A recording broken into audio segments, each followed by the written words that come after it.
180 family, we have the one and only Tim Buell joining us for today's lesson. What are you teaching us, my man? Today, we're still talking about metric modulation. Yep. We're going to talk about some fills. We have a couple lessons where we're talking about grooves, where we're talking about how to even get into feeling metric modulation and what it is. So now we're going to talk about fills. I'm making this face right now because anytime Tim starts talking about fills, it's exciting. It's something crazy. It's like we're doing fives, we're doing sevens, we're going to metric modulate this fill. I love it. It's amazing. Yeah, man. It's great, man. So it's all about making this stuff feel natural, right? Like Totally. making it feel really natural. And giving yourself easy ways to get into the whole world of metric modulation. Right. And not just learning a specific, like, this is the fill, but learning a principle of, okay, you're taking, so, for example, the first one, we're thinking about eighth note triplets. So Yep. 3 notes for every quarter note, eighth note triplets. So you have 12 notes in a bar of music. And you're just thinking, for this fill principle, accenting every 4 notes. Okay. So 1, 2, 3, 4, 1, 2, 3, 4, 1, 2, 3, 4. That's it. Right. That's the whole measure. Which is it is a little weird to get used to at first, Yeah, for sure. but once you get that accent pattern down, now it's just a matter of moving it around the drum set. Cool. Awesome. So you're accenting 1, 2, 3, 4 on the snare, 1, 2, 3, 4 on the tom, 1, 2, 3, 4 on the floor tom. It's funny because it's so simple, right? It's just getting comfortable with Totally. the application. Totally. So before you even play the fill, let's play snare drum, triplets, no accents, Perfect. and then accent every 4, just so we Awesome. can get the feel of that. And I'll go in between a couple times. Love it.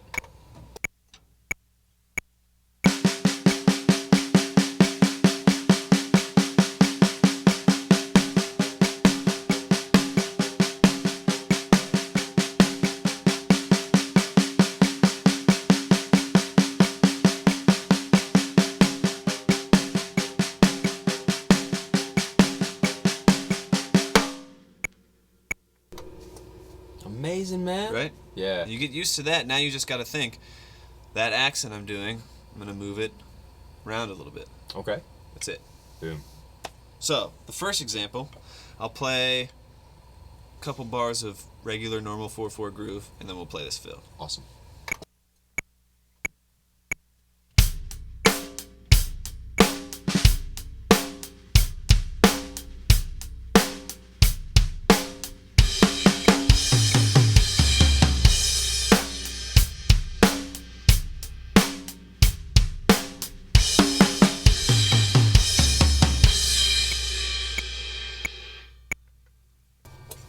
Amazing, man. Made it look easy. That feels really good, though. I like that fill a lot. It's cool, and giving the 4 notes you're playing in each of those little groupings, giving them a little life of their own. Maybe the crash is loud, and then you're building those 3 notes.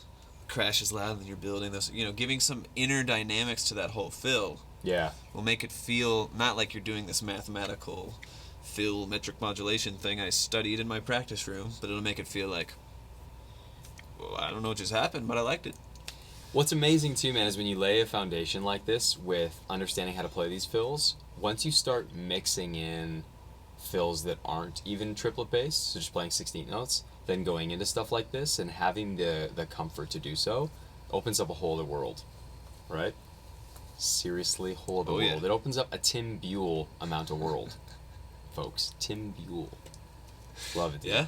Yeah, That's man. awesome, man. So that's the first idea, and practicing that, going super slow, Super yeah, slow. making sure you're comfortable. Do you want to maybe slow it down just a little bit more and try Sure. again?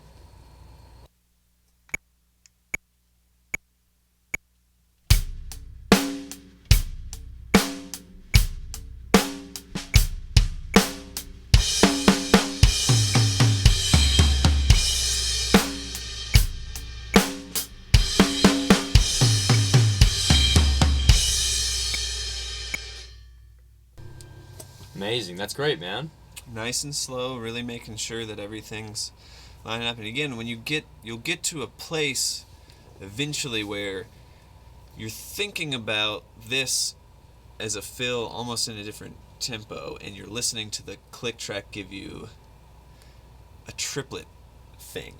Yeah, I love the way you described that earlier. That's great. Yeah.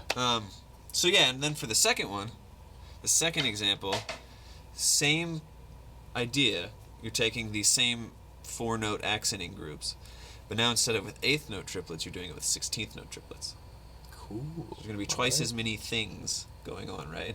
More things. You're going to have accent, accent, accent, accent, accent, accent, right? So you're going to go accent, snare, accent, rack tom, accent, floor tom. Perfect. You're going to get to do that twice. So, to make it simple, we're literally doubling the speed of the last fill. Awesome. Exactly. Love it. Right. And I'll do the same thing. I'll play 16th note triplets on the snare drum, really getting a vibe for it.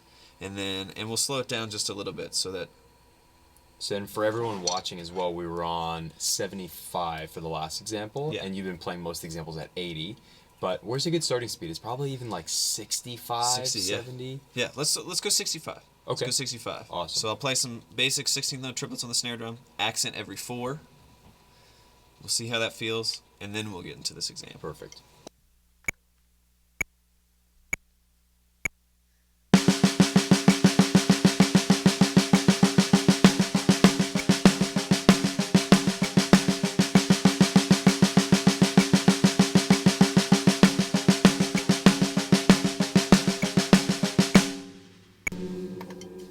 Effortless, man. Making it look easy.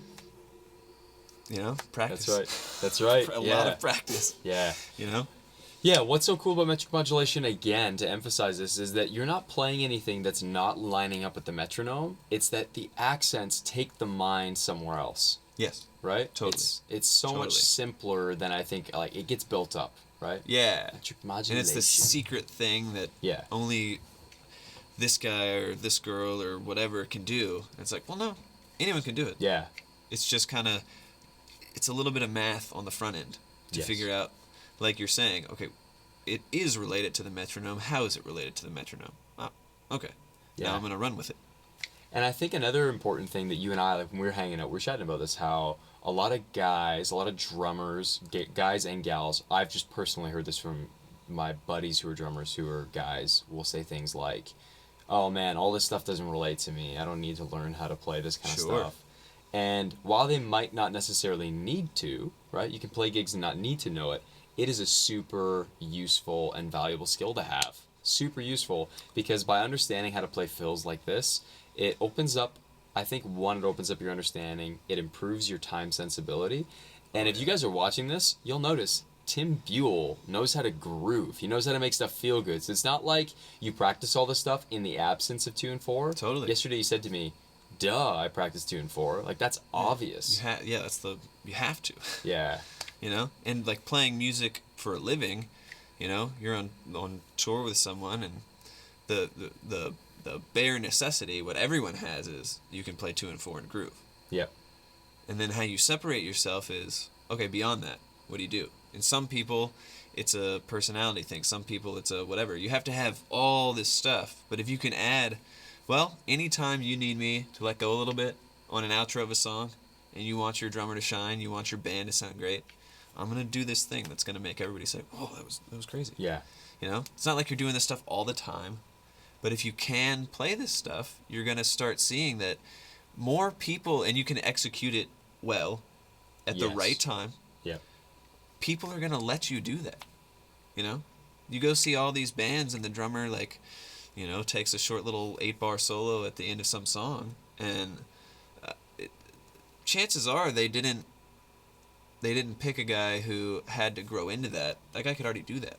Right. And they made a spot for him to be able to do that, you know? Yeah.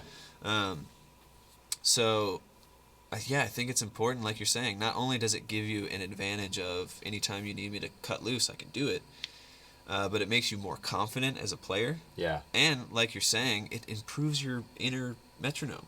Yes, and that's going to help your 2 and 4. If you're concerned about playing 2 and 4 better, this stuff is going to do that. You know? This is like weightlifting for drummers, right? Because at the end of the day, if you're nervous that you're not going to have solid 2 and 4, what better way to learn how to play 2 and 4 really solidly than to know what's happening all around the groove? Absolutely. Right? Yeah, lays a great foundation. I don't know that solidly is a word, but I just used it like a couple times. And I think about it, if you're concerned about 2 and 4 and all you ever practice are grooves that focus on 2 and 4, it's essentially like, I want to improve my mile time, but I'm only ever going to run a mile distance. That is a great example. It's like, well, okay, but that's all you have. Yeah. If you work on running a 5K, yeah, a little over 3 miles, then that 1 mile is going to seem a lot easier. Exactly. You're training to be above what you are required to be. Amazing. And anything you learn above what you're required to be just helps the other stuff. Wisdom. Hashtag wisdom. So yeah, the second fill, 16th note, triplets, and we'll do it at 65. Play a little groove to get into it. Perfect. See how it sounds.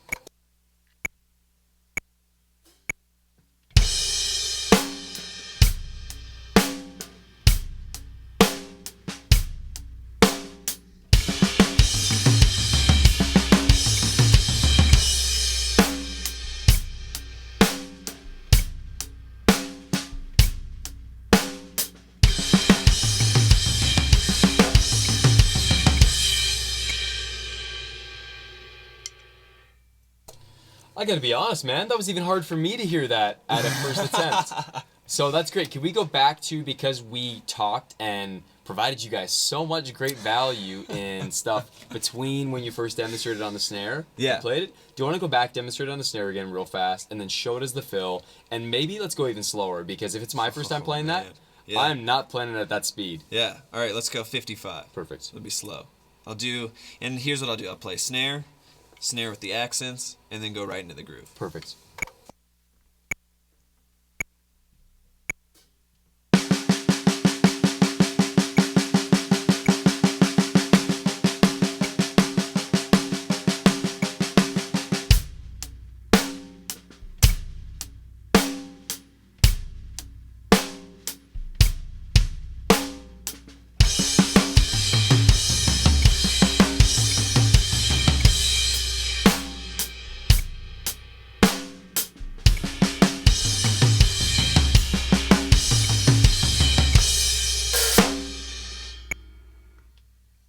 Great. I heard it that time, loud and clear. It's funny. Man. It's when it doubles. It's when you play it through the second time through the fill that your brain is trying to keep up with the fact that it's the over the bar line. Right. Right. Yeah. So man, just practicing this stuff nice and slow. Totally. Yeah, and we're at 55 beats per minute now, 55. So it's a good speed, man. Yeah, it's a good speed. Very cool. Were there any other fills that you also want to touch on? Yeah, so you can do that same thing, thinking about different stickings. That's all singles. Right, left, right, left. Right, left, right, left, right, left, right, left. But you can do it paradiddles too. Ooh. Right, left, right, Okay, so you can do it any kind of way you want. Yeah, so let's go back to the 8th note triplets, and let's go back to 75.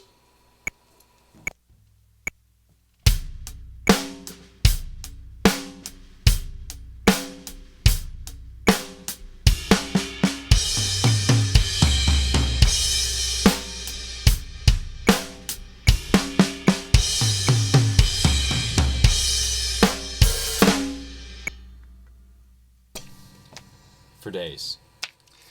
Yeah, and then you can do the same thing with the 16th note triplets. Love it. All right, let's hear that one.